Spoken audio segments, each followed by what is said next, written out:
podcast kami yang narasumbernya itu dengan Kak Roda Gojana. Tapi sebelum itu kami ingin mengenal diri dulu masing-masing. Dimulai dari saya sebagai ketua yaitu Putra Adi Sudianto dengan NIM 251 Selanjutnya untuk anggota saya dipersilakan.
Berprestasi di jurusan keperawatan IKULM. Sebelumnya izin perkenalan dulu ya, perkenalkan saya Aisyah Nurdan dari kelompok 2 Journalism, biasa dipanggil Aisyah Pak. Di sini juga ada Eka, biasa dipanggil Aisyah. Terus di sini ada Eka dan di situ juga ada. Nah, dan teman-teman lainnya juga ada Aziza, Askia, Raisa, Sada, juga ada Michelle. Nah, jadi di sini penasaran banget nih Kak, gimana sih soal prestasi dari kakak sendiri? Apa sih kira-kira motivasi terbesar kakak untuk menjadikan mahasiswa berprestasi selama menjalani dunia perkuliahan? Sebenarnya untuk motivasi tersendiri itu tentunya dimulai dari lingkaran kecil pertemanan kita. Nah, kalaunya itu di lingkungan aku kebetulan orang-orangnya itu suportif gitu, orang-orangnya sama-sama punya motivasi mau mencapai prestasi gitu, jadi kami bisa saling mendukung. Nah, jadi poin terpentingnya itu adalah bagaimana kita, kalian dan aku juga ini bagaimana caranya itu memulai dengan memilih teman di sekitar kita. Nah, temannya kita ini nantinya yang akan menjadi pendorong kita nih buat mencapai suatu prestasi. Nah, begitu. Nah, keren banget ya Kak, jadi kita itu harus memilih lingkungan yang benar dan teman-teman yang cocok juga sama kita. Iya, betul. Ya, mungkin ada teman-teman ada yang mau nanya. Selanjutnya Kak, bagaimana sih cara kakak itu meluangkan waktunya, organisasi atau kegiatan lain? Nah, sebenarnya aku juga bukan orang yang pintar memanajemen waktu sebelum itu. Nah, apalagi kan kayak ada perkuliahan, organisasi, dan juga kebetulan aku itu penerima beasiswa dari salah satu perusahaan. Nah, di mana mereka ini juga ada kayak banyak kegiatan gitu. Jadi, dan tentunya aku memang sering gitu nabrak-nabrak jadwalnya.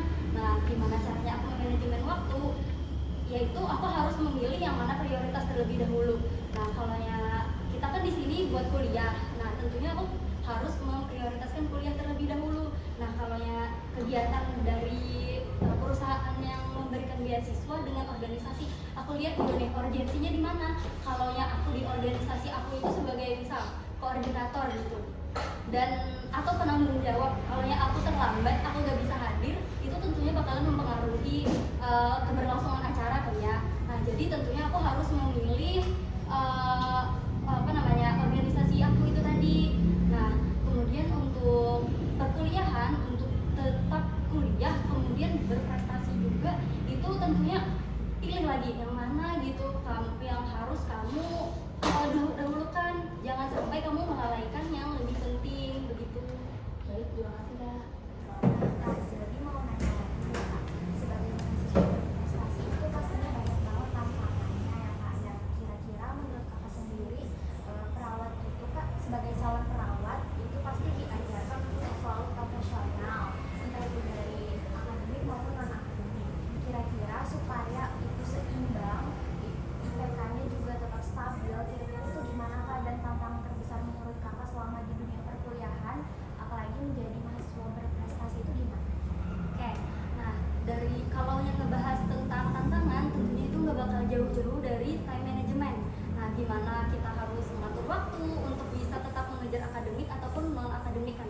Nah, asalkan kalian tahu aja, aku itu pernah sakit, aku masuk RS, aku di situ selain mengerjakan tugas, aku juga ngikut lomba, aku bikin poster lagi di rumah sakit, posisinya tangan aku masih pakai infus, jadi kayak, tapi jangan ditiru ya, itu emang kayak, pokoknya aku itu harus produktif gitu, aku harus selesai, apa yang aku mulai, harus aku selesaikan gitu. Nah, dan aku juga, yang pastinya, yang aku nomor satukan itu selalu tugas kuliah dan perkuliahan. Nah, kalau yang mau ikut lomba juga, kalau yang kalian itu sudah memulai harus selesaikan gitu, jangan nanggung-nanggung, karena biasanya pengalaman aku juga pernah sih sama teman-teman aku, biasanya kalau yang udah mulai mereka itu ngerasa kayak capek gitu, aduh udah sampai sini kayak hilang mood gitulah, hilang motivasi gitu, jadi usahainlah terus aja. Nah, salah satunya yang aku sebutkan sebelumnya yaitu lingkungan pertemanan. Nah, pertemanan ini mereka yang suportif itu bakalan mendukung kamu. Oh, kamu udah mulai ini, lanjut aja lagi, teruskan gitu, harus selesaikan. Nah, seperti itu. Jadi Kak, harus seimbang ya, dan juga dari lingkungannya juga harus benar-benar dipilih, juga harus memilih, dan kita belajar manajemen waktu juga ya Kak ya. Nah, jadi di sini karena kami masih baru-baru Kak, kami juga mau menanya, kami itu kan dari masa transisi SMA ke perkuliahan, yang mana masih kaget nih Kak, gimana sih time management yang benar, apa sih kesalahan yang harus kita hindari gitu selama di perkuliahan. Kira-kira dari Kakak sendiri ada tipsnya nggak Kak untuk kami yang masih mahasiswa baru? Oke, sebenarnya aku juga bukan orang yang pandai time management langsung gitu. Setelah lulus SMA, masuk ke perkuliahan, aku juga sering kejar-kejaran dengan waktu, sering kepepet sama deadline gitu. Jadi kayak seiring berjalannya waktu, aku juga belajar. Nanti kan kita ini ada latihan kepemimpinan seperti yang sedang kalian jalani. Nah, itulah dimana aku bisa mulai mengatur waktu aku. Kita itu harus berproses gitulah. Pokoknya sesuatu yang baik-baik itu nggak langsung kita terima gitu aja, cuma pasti ada prosesnya begitu.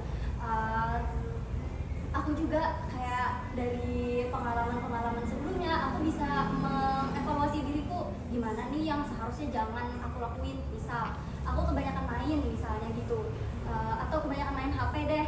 Nah, itu seharusnya aku bisa aku aku gunain waktunya buat belajar.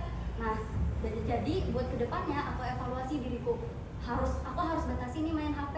Aku main HP harus cuman misal 15 menit, habis itu aku lanjut belajar, habis itu lanjut lagi main HP boleh aja gitu, tapi belajar lagi gitu, jadi harus ada selang-selingnya lah gitu.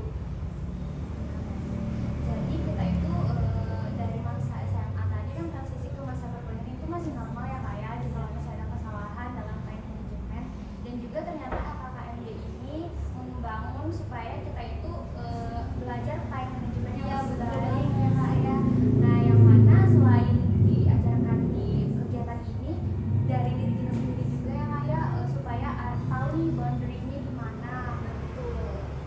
Mungkin teman-teman yang lain ada yang bertanya. Biasanya Kak, apa sih pesan motivasi untuk mahasiswa nih? Misalkan kami yang merasa minder atau tertinggal. Sebenarnya kalian jangan pernah merasa tertinggal dari teman-teman kalian. Semua orang itu kan ada prosesnya masing-masing. Nah, tapi kalau ya kalian itu memang pengen juga nih kayak orang lain, ya kita itu harus berproses juga, ikutin aja, gak apa-apa gagal. Aku juga banyak kok aku gagal. Nah, aku ini dapat tips dari cutting aku, dari sesama penerima beasiswa. Nah, beliau itu keren lah, beliau itu panutannya aku. Beliau udah pernah sampai ke Thailand, bahkan sudah pernah menjelajahi di Indonesia ini. Beliau itu sudah keliling-keliling kampus di Indonesia. Nah, katanya beliau itu juga banyak kok gagalnya. Nah, jadi beliau tulis itu di spreadsheet lomba-lomba apa yang pernah dia ikutin, kemudian menang ataupun gak menang, masukin aja di list. Nah, kayak anggaplah itu motivasi gitu. Habis itu kalau yang berhasil, kayak gimana ya rasanya itu, oh ini proses aku yang banyak ini ternyata kayak ada juga bikin kita mengevaluasi diri gitu, apa sih kekurangannya kita selama lomba-lomba yang sebelumnya. Dan juga saat lomba itu kan ada penilaian dari panitia. Nah, itu gunakan sebaik-baiknya, apa sih kekurangan aku dari karya aku yang sebelumnya itu. Nah, perbaikilah dari evaluasi tersebut. Jadi jangan ngedown gitu, ngebaca evaluasi ini kurangnya karya kamu ini di bagian ini gitu. Jangan jadi aku nggak mau lagi dah ngerjain yang ini, aku udah patah hati gitu. Jadi gak apa-apa, itu jadian aja motivasi, evaluasi gitu, apa yang perlu diperbaiki dari kesalahan yang sebelumnya, seperti itu. Jadi kita harus nggak apa-apa ya kak kalau misalnya burn out terus juga gagal tuh nggak apa-apa ya kak Betul, sebetulnya. itulah bagian dari proses. Nah iya benar banget teman-teman, gagal itu merupakan bagian dari proses juga. Nah kira-kira kak setiap orang itu kan beda-beda ya kak ya dalam menghadapi atau coping mechanism terhadap stres. Dari kakak sendiri ada nggak sih tips mengatasi kalau misalnya kita lagi burn out, stres dan segala macam itu gimana tuh kak untuk mengatasinya? Oke, salah satu tips dari aku sebenarnya aku adalah penonton drakor.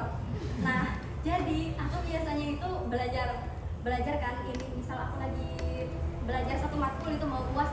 Nah, kalau yang aku belajar pasti aku pusing. Nah, dan aku juga bukan orang yang suka banget lah jalan-jalan gitu, soalnya aku ngerasa itu terlalu membuang waktu. Jadi dengan menonton drakor, misal aku ini belajar sekitar 1 jam atau 2 jam gitu. Nah, aku selingilah nonton drakor 1 episode. Di situ aku ngerasain healing gitu. Kalian bisa aja gitu ngikutin tips tersebut, nggak mesti nonton drakor ya, bisa aja kalian main game gitu, bisa aja kalian ngapain aja, baca buku kan, baca novel gitu. Nah, yang pasti beri waktu istirahat otak kalian, karena kan kita kalau belajar terlalu lama, ujung-ujungnya juga nggak bisa menerima lagi otak kita itu butuh healing. Jadi ya setiap orang bisa menggunakan tips yang sama tapi mungkin caranya berbeda gitu. Nah, kalau tips dari aku nonton drakor. Baik sekali ya, nanti kita coba-coba ya teman-teman buat nonton drakor di sela-sela kita belajar. Oke, mungkin itu aja ya kak ya pertanyaan-pertanyaan seputar perkuliahan dan juga ingin menjadi mahasiswa berprestasi dari kami mungkin itu aja kak. Jadi terima kasih kak sudah berkenan berhadir hari ini di podcast Jen Watson ya teman-teman. Dan terima kasih banyak ya Raya, mohon maaf kalau ada kesalahan dalam bertanya maupun penyampaian ya Raya. Terima kasih banyak kak. Iya, sama-sama, terima kasih Jen Watson.